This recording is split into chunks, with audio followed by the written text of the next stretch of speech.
자, 11번 문제를 한번 보겠습니다.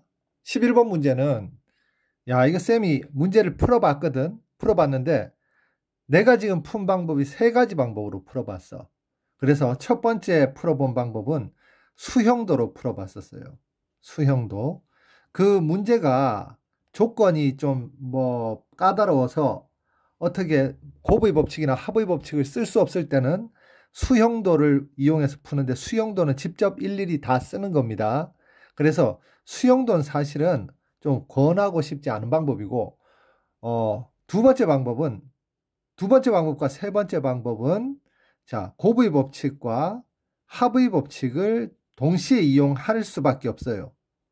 자, 합의 법칙을 동시에 이용할 수밖에 없는데, 그 중에서 쌤이 좀 이렇게 정리가 좀 잘 될 만한 방법으로 한번 풀어볼 테니까, 이 문제는 좀 외워야 돼. 자, 외워야 됩니다. 자, 어떻게 풀었냐 하면, 첫 번째 문제를 한번 볼게. 그림과 같은 모양의 종이에 서로 다른 세 가지 색을 사용하여 색칠을 하려고 한다. 이웃한 사다리꼴에서 서로 다른 색을 칠하고, 자, 이웃한 건 붙어 있는 걸 이웃한 거라고 해요. 다른 색을 칠하고, 그리고 이 조건이 까다로운 조건이거든. 맨 위의 사다리꼴과 맨 아래의 사다리꼴이 서로 다른 색깔을 칠한다. 이 조건 때문에 모든 것이 이 문제가 어려워진 거예요. 아마 문제를 만든 사람도 문제가 이렇게 어려워질 거라고는 생각 못하고 만들었을 수도 있을 거야. 자, 그러면 한번 보도록 하겠습니다. 첫 번째, 얘가 1단계예요. 얘가 1단계. 그 다음에 얘가 마지막 5단계인데, 자, 쌤이 어떻게 이걸 풀었냐면은 학생들한테 이제 이해 세 가지 중에서 이해를 시키기 쉬운 게, 얘하고 얘의 색깔이 달라야 된다 그랬지. 그러면 얘한테 세 가지 색을 칠한다면 여기에는 몇 가지 색을 칠할 수 있니? 두 가지 색을 칠할 수 있지. 그래서 자, 1단계와 5단계를 칠할 수 있는 경우의 수가, 얘도 칠해야 되고 얘도 칠해야 되니까 3 곱하기 2, 즉 6가지 경우가 나올 수가 있어요. 6가지 경우가 나왔어요. 자, 그 다음에 이제 이 2단계, 3단계, 4단계를 칠해야 되는데, 2단계, 3단계, 4단계를 칠해야 되는데, 이제 얘를 어떻게 칠하는지 이게 그냥 단순하게 나오지가 않는 거야. 그래서 어떻게 했냐면, 자, 1단계하고 5단계를 칠하는 경우에 쌤이 예를 들어서 한번 해볼게요. 1단계에 A를 칠하고, 자, 5단계에 B를 칠했다고 한번 가정을 해봅시다. 서로 달라야 되니까.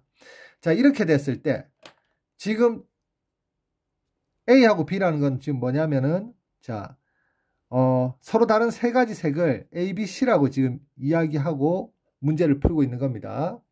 자, 1단계에 A를 칠하고 5단계에 B를 칠했으면, 이번에는 이 두 가지 2단계하고 4단계에 뭘 칠할 수 있는지 얘를 이제 생각을 할 거예요.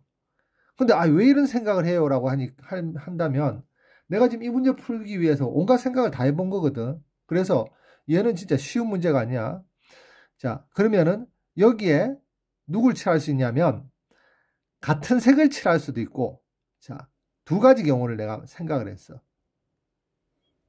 같은 색을 칠할 수 있는 경우와 같은 색, 다른 색을 칠할 수 있는 경우. 다른 색. 그래서 같은 색을 칠할 수 있는 경우는 A하고 C가 여기 칠해져 있으니까는, A하고 B가 칠해져 있으니까 내가 C를 칠할 수밖에 없겠지. 그래서 2단계와 4단계는, 자, 2단계, 4단계에서 칠할 수 있는 게 같은 색을 칠할 수 있는 경우가 있고, 같은 색. 그 다음에 다른 색을 칠할 수 있는 경우가 있어요. 자, 같은 색을 칠할 수 있는 경우는 한 가지 경우밖에 없어요. 한 가지 경우. 자, 다른 색을 칠할 수 있는 경우, 얘를 이제 또 생각을 해줘야 되는데, 지금 내가 칠할 수 있는 것은, 자, C는 칠할 수 있고, 여기에 누굴 칠할 수 있냐면 얘하고 다른 B를 칠하고, 그 다음에 여기는 A나 C 둘 중에 하나를 칠할 수 있잖아. C를 칠하는 경우. 그 다음에 여기는 C나 B밖에 안 돼요. C를 칠하고, 그리고 여기 A를 칠하는 경우. 자, 그리고 마지막으로 여기에 B를 칠하고 여기 A를 칠하는 경우, 그러니까 이렇게 칠하는 경우, 이렇게 칠하는 경우, 이렇게 칠하는 경우 세 가지의 경우가 나옵니다. 자, 다른 색을 칠하는 경우는 세 가지 경우의 수가 나온다는 이야기예요. 자, 이렇게 2단계, 4단계를 칠하고 난 다음에 그 다음에 중간에 있는 얘가 바로 3단계지, 3단계. 3단계의 색 칠하는 생각을 해보니까 만약에 같은 색을 칠한 경우에는 3단계에 여기 C를 칠했잖아. 2단계하고 4단계에 C를 칠했으면 3단계에는 A나 B나 두 가지 색을 칠할 수 있어요. 그래서 3단계에 두 가지 색을 칠할 수 있는 경우가 존재할 수 있고, 만약에 2단계와 4단계에 다른 색을 칠했으면 바로 3단계에는 여기 지금 보세요. B하고 C를 칠했으면 여기 A밖에 못 칠하지. C하고 A를 칠했으면 여기 B밖에 못 칠해요. 자, B하고 A를 칠했으면 여기에 C밖에 못 칠해. 그래서 다른 색을 칠한 경우는 한 가지, C단계는 한 가지 색깔밖에 못 칠한다는 이야기야. 자, 그러면 이제 쌤이 한번 봅시다.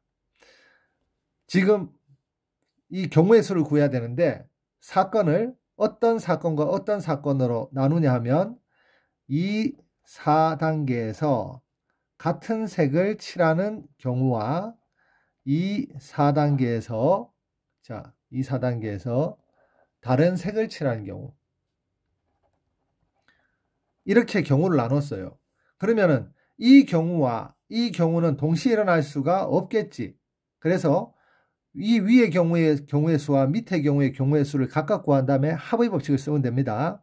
자, 그런데 지금 1단계, 5단계를 칠하는 경우의 수와 2단계, 4단계를 칠하는 경우의 수와 3단계를 칠하는 경우의 수는 모두 다 일어나야지 전체 색깔을 칠하는 사건이 일어나니까 얘들은 각각 경우의 수를 구해서 곱해야 되는 거예요. 그러면 자, 1단계, 5단계를 칠하는 경우의 수가 6가지였고 2단계, 4단계에서 같은 색을 칠하는 경우의 수가 1가지였고 자, 이 경우에 3단계에서 색깔을 칠하는 경우가 2가지가 돼서 얘들을 다 곱해주면 12가 됩니다.